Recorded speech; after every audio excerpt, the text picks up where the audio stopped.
Assalamualaikum warahmatullahi wabarakatuh. Bagaimana kabarnya hari ini anak-anak?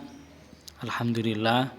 Mudah-mudahan kalian di rumah tetap semangat untuk belajar, semangat untuk menjaga kesehatan, dan semangat untuk berbuat kebajikan yang lainnya. Hari ini Ustadz akan melanjutkan materi IPA yang kemarin sudah kalian pelajari. Tema 1, selamatkan makhluk hidup. Melanjutkan yang kemarin, perkembangbiakan tumbuhan secara generatif, yaitu perkembangbiakan generatif adalah perkembangbiakan yang terjadi melalui peleburan sel kelamin jantan dan sel kelamin betina. Alat perkembangbiakan tumbuhan adalah bunga. Bunga memiliki benang sari yaitu jantan, putik itu betina. Proses perkembangbiakan generatif sebagaimana gambar tersebut ini diawali dari terjadi peristiwa penyerbukan, yaitu serbuk sari jatuh di kepala putik. Kemudian terjadi peristiwa pembuahan, yaitu serbuk sari sel kelamin jantan melebur dengan sel telur sel kelamin betina. Putik itu. Kemudian pembuahan menghasilkan zigot. Zigot tumbuh menjadi embrio atau tunas tumbuhan di dalam biji. Biji berada di dalam buah, kemudian biji yang ditanam akan tumbuh menjadi tumbuhan baru. Tumbuhan baru akan tumbuh menjadi tumbuhan dewasa berbunga dan menghasilkan biji kembali. Ini adalah proses perkembangbiakan tumbuhan secara generatif.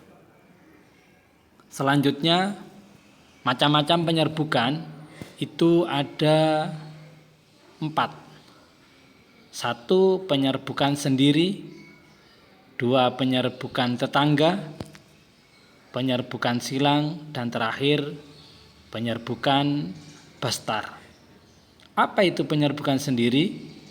Serbuk sari jatuh di kepala putik pada bunga yang sama. Itu namanya sendiri.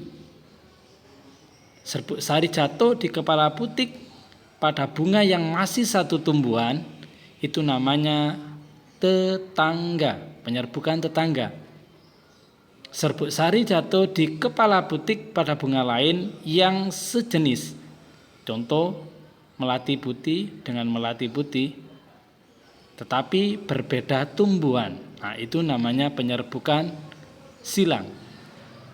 Kalau penyerbukan bastar, serbuk sari jatuh di kepala putik pada bunga yang berasal dari tumbuhan yang berbeda varietas. Oke, itu macam-macam penyerbukan.